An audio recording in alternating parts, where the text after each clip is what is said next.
If you want to start a business, first you need the objective.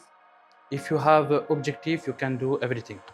I am Safian. Together with my brother Najum, I started Jumnah.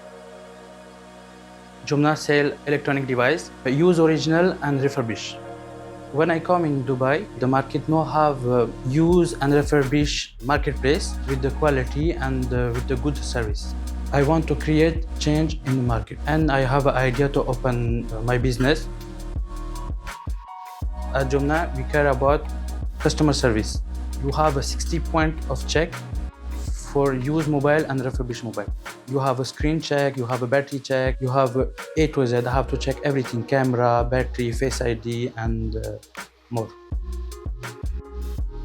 The delivery time is very important.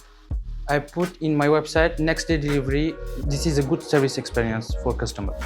For UAE, I try to give to customer examples. If he ordered today, customer have to receive in same day.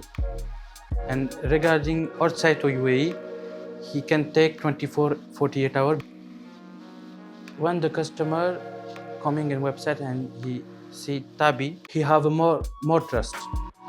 It's very important for us because I sell refurbished and used electronics.